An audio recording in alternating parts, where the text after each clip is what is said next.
Joined now by former Fox News political reporter Carl Cameron. Thanks for doing this tonight. Thanks, Ari. Good to be here. Great to have you. You see Shep Smith leave saying facts matter after fact-checking the Trump administration. What does it mean? It's a big loss for Fox News Channel. And it says something about the way in which the cable channel has been for years shrinking the news department and building its right-wing entertainment hosts, because that gets ratings, and ratings gets revenue, and that's how they make money.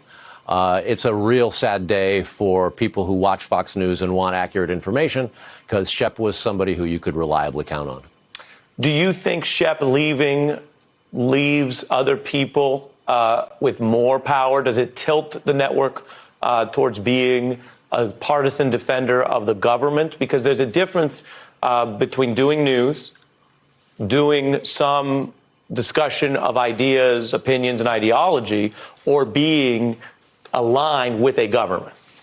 Right now, I think probably the news divisions at Fox are just plain shell-shocked. And as you saw on the face of Neil Cavuto when he heard it live for the first time.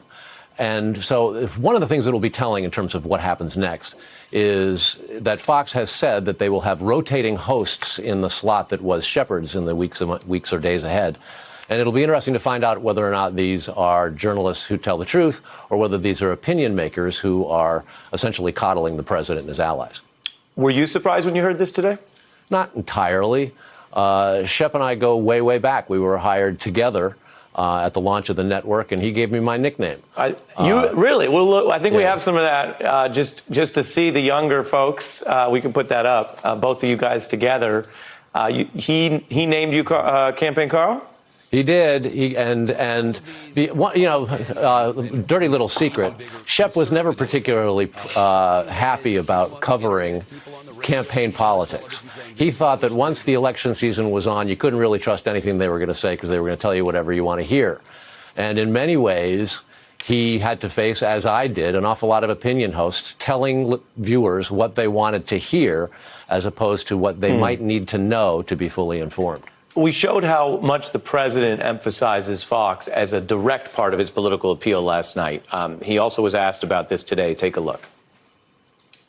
Did you or your administration pressure Fox News to get rid of Shepard Smith? No, I don't know. Is he leaving?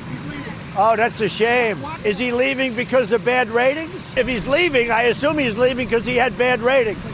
He had the worst ratings on Fox. He did not have the worst ratings at Fox, and he did a great job covering the news. And he was all over the world, worked doggedly, had a great team, and the executives know that this is a loss. When Fox would say or do things that were demonstrably untrue, Shep would be the person that they would point to as a measurement of good journalism. In fact, they used to do it with me occasionally, too. The reality is that without Shep's show, Fox News' 24-hour news wheel is down to really the Bret Baier show because Chris Wallace is actually on a broadcast channel. Most of the rest is predominantly talk. It's predominantly supportive of a president who is violating all kinds of American values, laws, rules, precedents, et cetera, et cetera. And the American people need to hear that so they can make good judgments. Otherwise, it's just propaganda, and that's the stuff of third world nations, not the one that prides itself as a leader of all nations. Wow. You worked there. You worked with Shep. You mentioning that being like a third world nation propaganda striking. Take a listen to a little bit of Trump and the Fox host, this relationship we've been tracking. And Laura Ingraham was knocking him out of the park. The president not only did nothing wrong, he went above and beyond his duty to his office. And the great Lou Dobbs, how good are they? We have a president who is a true leader, in my opinion, one I happen to believe will be regarded as one of this country's greatest presidents, indeed our greatest. And the legendary Sean Hannity. President, well, he's been hard at work since he was elected, and the results, they speak for themselves. Our conversation continues. I want to bring in Danielle Moody Mills, co-host of the podcast Democracy-ish, who joins a former Fox News reporter, Carl Cameron. Danielle, your views on this and what it means to have a president so joined at the hip with Fox. I will go a little further. Carl fact-checked Donald Trump's impugning Shep's ratings. I'll go even further. And he immediately launched into attacking Shep Smith. And one of the questions here is whether implicitly or explicitly the government is dictating programming. I mean, it's explicit, right? The government is dictating program, and Fox News has turned into state television. It's Trump TV. The reality is that why was William Barr, who is the Attorney General of the United States, going to meet with Rupert Murdoch? Why is that something that he's doing? Was there something that was happening with Fox News and the American people that he was going to talk about? Or was he going to talk about the fact that the polls came out and Trump didn't like what he saw? He didn't like the reality that was being presented to him at Fox News, which is that 51% of Americans are for impeachment and removal from office, and that he has a problem with that. And so Shep Smith, while I have many issues with Fox News just in general and the fact that they call themselves fair and balanced, which is laughable at best, is this idea that he was the lone dissenter that was there, the only one that would bring up the facts, the only one that would point out things that Trump were saying that were a lie.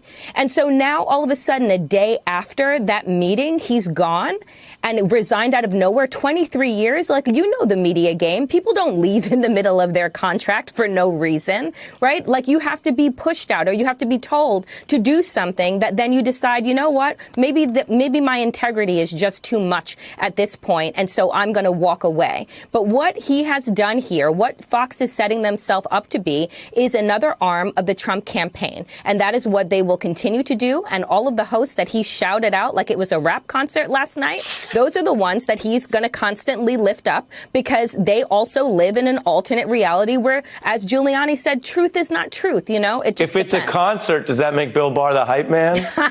Yes, he would be the Flavor Flav of this administration. I think Danielle lays out a strong, blistering agenda. I have to note as a reporter that, of course, we were reporting what Shep said today, which is that he asked to leave, that they asked him to stay, and then he pressed and left. So I want to get that in there. But Danielle raises very important questions, Carl. And what do you think about the fact that this is broader? You know, we always make mistakes when we profile.